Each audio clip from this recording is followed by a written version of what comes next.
Привет всем! История была свидетелем многих культур, цивилизаций и традиций.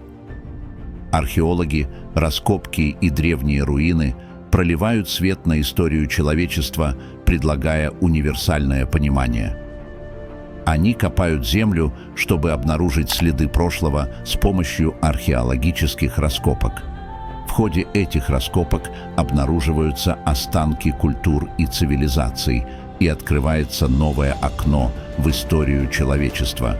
Давайте же углубимся в землю, прислушаемся к молчаливым свидетелям прошлого и совершим путешествие в прошлое благодаря историям, которые они нам рассказывают. В 1928 году в пустыне Паракас на южном побережье Перу было обнаружено более 300 вытянутых черепов. Эти черепа были найдены в древних захоронениях культуры Паракас. Эти черепа отличаются от типичной формы человеческого черепа тем, что они более длинные и узкие. Было высказано предположение, что эти удлиненные черепа – результат ритуальных практик народа Паракас или, возможно, каких-то генетических особенностей. Если эти длинные черепа действительно являются результатом естественных генетических вариаций, то почему поколения людей с такой генетикой не дожили до наших дней?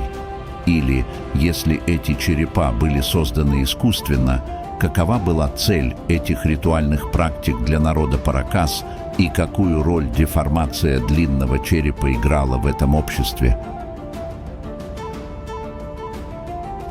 Паракас – племя, жившее на побережье древнего Перу с особой культурой и традициями.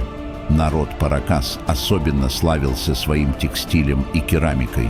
Они также были известны своими искусно сотканными и цветными тканями, керамикой, украшенной сложными узорами и замечательными изделиями из металла.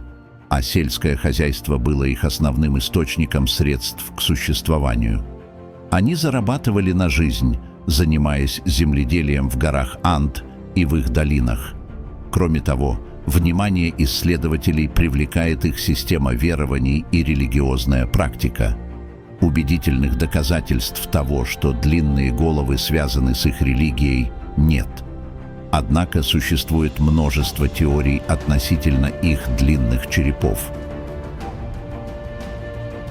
Одна из теорий предполагает, что удлиненные черепа были созданы искусственно и что это была ритуальная практика. Считается, что такая ритуальная практика, возможно, служила признаком статуса или лидерства, а также служения определенному божеству или сверхъестественному существу. Однако это остается лишь теорией, и убедительных доказательств нет. Другая теория предполагает, что длинные черепа являются результатом естественных генетических вариаций. Однако и эта теория сталкивается с некоторыми трудностями в объяснении, главная из которых заключается в том, что люди с длинными черепами не встречаются среди нас. В научных исследованиях искусственная деформация черепа известна как связывание головы или уплощение головы. Искусственная деформация черепа – это когда голова младенца вручную деформируется для придания ей вытянутой формы. В разных культурах эта практика применялась для различных целей. Благодаря этой тактике, которая практиковалась с самого раннего возраста, они изменяли форму черепа, поскольку в этом возрасте череп более гибкий, что может привести к его деформации в плоскую, круглую или коническую форму.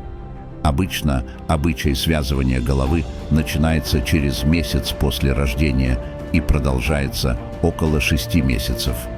В этот период вокруг головы ребенка обматывали ткань или бинты и оказывали давление, чтобы череп принял нужную форму. Уплощение головы или связывание головы появилось во многих культурах в разных географических регионах и временных периодах на протяжении всей истории. Например, древние египтяне использовали бинтование или тугое уплощение головы для изменения формы головы. Эта практика была распространена среди аристократического класса и членов королевской семьи.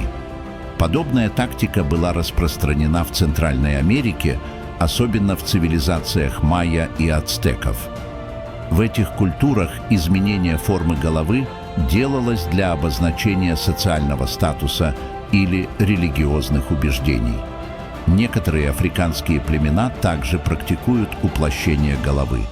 Особенно часто эта практика встречается в некоторых районах Нигерии и Конго. В этих культурах изменение формы головы часто делалось для представления идеала красоты или социального статуса. 6. На этом мы подошли к концу видео. Надеюсь, вам понравилось. Если у вас есть вопросы или отзывы о нашем видео, пожалуйста, свяжитесь с нами. Вы также можете поддержать нас, подписавшись на наш канал и посмотрев другие наши видео. Спасибо за интерес и поддержку. Увидимся в нашем новом видео.